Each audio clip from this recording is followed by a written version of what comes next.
jump back to Christchurch and think about what Christchurch was like before the earthquake. I'm interested to know if the extent to which Christchurch was an urban experience for each of you, or whether pre-earthquake it was more about the experience of different pieces of architecture and how that's changed during the last 2 years. Christchurch was stuffed before the earthquake. 50 years of bad mistakes, bad decision making. We're fortunate in places like Dunedin and Wellington where we do actually have a green frame. It hasn't been that great, but it's because of the hills and topography and the relationship to harbours. Christchurch had a lot of so-called cheap land, which was subdivided easily, and at the expense of people who finally lived out there. So no one lived in the centre of Christchurch, and no one occupied the upper floors of most of the shops in the commercial area. There was a one-way street system which just, people rushed through Christchurch, effectively. It was poorly planned. Transportation was just horrible. When they removed the trams, they actually killed Christchurch. Because, with the trams, you always knew the tram went along the same line.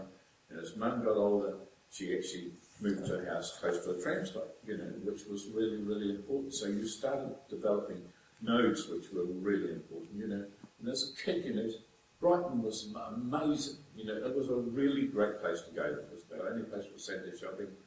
And all the festivals were there, and it didn't matter how cold you were, you went to the beach. And every place had a significance, there's nothing there, in Christchurch before the earthquake. So the earthquake has been a great awakening in many ways. And so it's a huge challenge and an amazing opportunity. And it's not Christchurch opportunity, it's a national opportunity and it's an international opportunity. It should be seen as such. How about you, Jess? Pre-earthquake, was it about architecture or the city or I can only give one answer to that, and that's because so much of my presence in the city and my experience in the city was based on my knowledge of architecture. And so a detailed, deep knowledge of 160 years of organised human settlement and that place informed how I moved about the city and what I experienced when I moved around it. But it certainly was a place, because I lived in the city, well, at least within the 4 Alps, still do, what's left of it. But it was a place for chance encounters, one of those things that defines the early experience. But then I can only speak to my own experience, which is very particular, I think. What's the best thing that could happen for Christchurch now?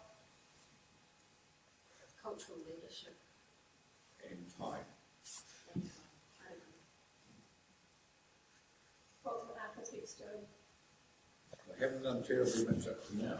Because they've been excluded really from the processes. They're thought to be dreamers. They're thought to be object lovers. They don't work together terribly well in Christchurch, unfortunately. I had a role as architectural ambassador. It was the worst role I've ever had, unpaid for 18 months, and not appreciated at all. So, get that jerk out of town, he belongs to Wellington type stuff, So, in part, we've got ourselves to blame in Christchurch, but, Christchurch has also got himself to blame a bit, There are two sides of Christchurch. One to have privilege and other people that don't have privilege. And unfortunately those lines are still partly there. They were improving, but it takes a long time for that to improve. And in many ways the earthquake brought them together again. And people were of open mind. And you didn't actually have to give them buildings, but what you actually had to give them was hope. And you actually had to give them hope in various ways because everyone works at a different level. And that never came through. The brave came through, the student came through, but there are a lot of people hugely affected by Christchurch. And the great opportunity to follow people into Christchurch is important. The frame actually shows a experimental housing project of 70 houses. Well, that's absolutely like a stupid. And we're going to run an architectural competition. Will probably 70 architects do an architectural competition. It won't work. You need 500, 1,000 houses, because many people will come into Christchurch. They'll think differently about it. They'll be young families. They'll be reasonably contented coming into a place which was devastated. They are the people which will create the new Christchurch. And it's a challenge for a couple of thousand houses, a couple of thousand residents, all at once, for a variety of people which have never had the privilege to build for.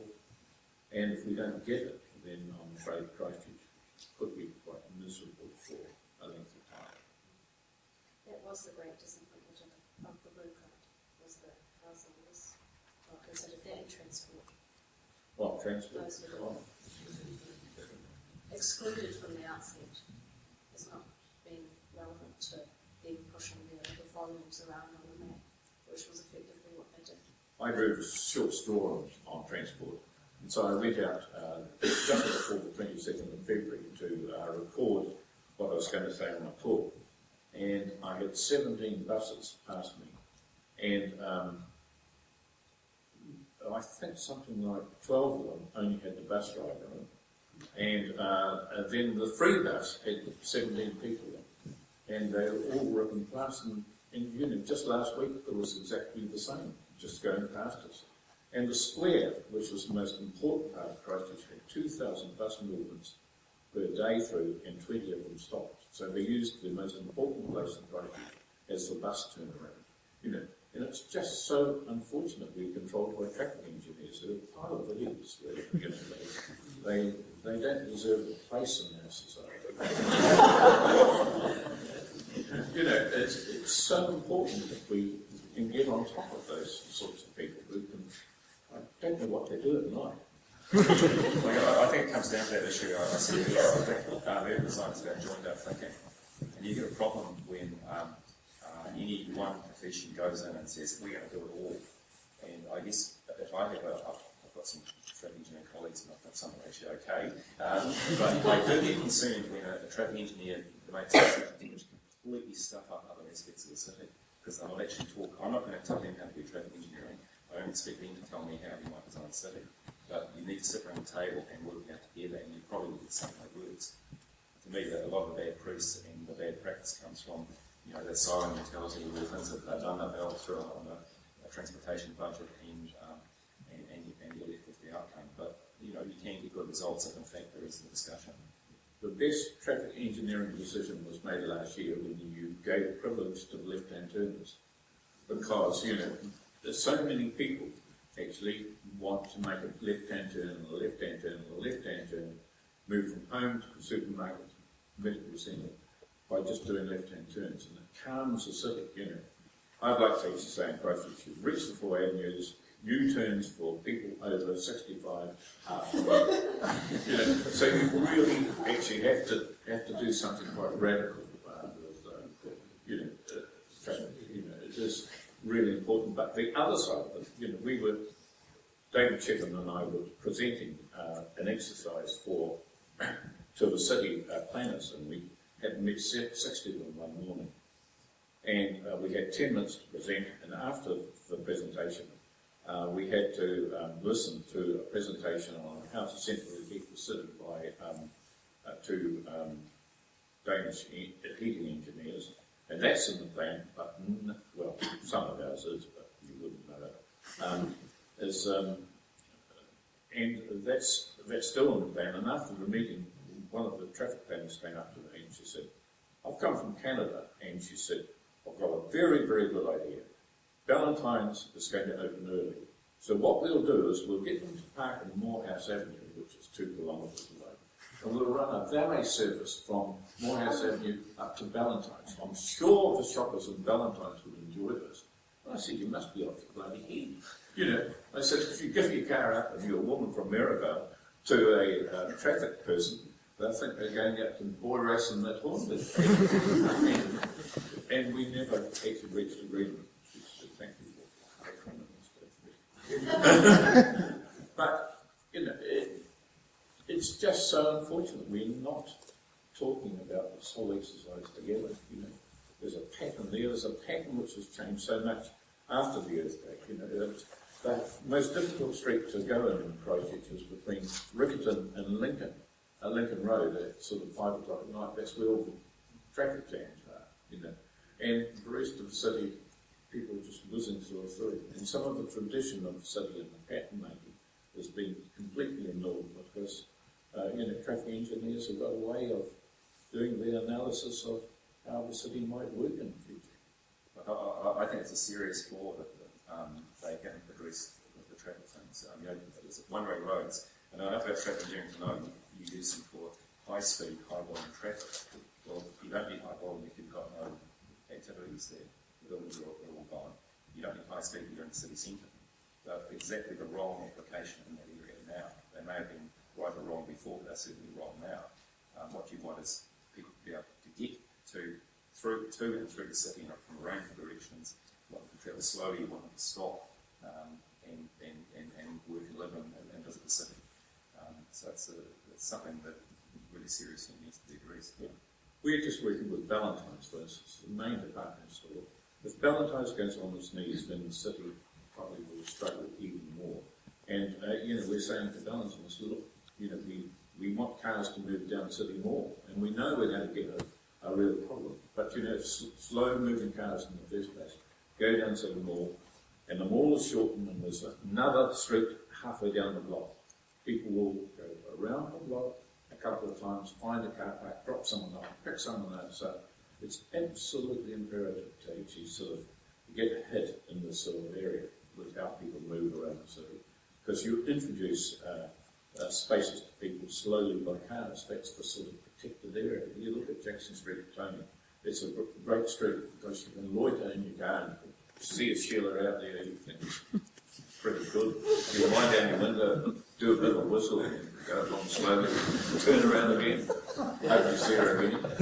They are the sorts of things which actually start activating. So, slow movement by cars is very, very important.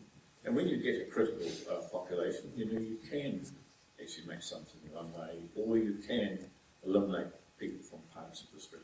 But it's really understanding we're going to have cars for the next 200 or 300 years. That sort of transport for many years to come. We're not going to get rid of them and replace them with bicycles or petrol. So we've decided they got it wrong on housing.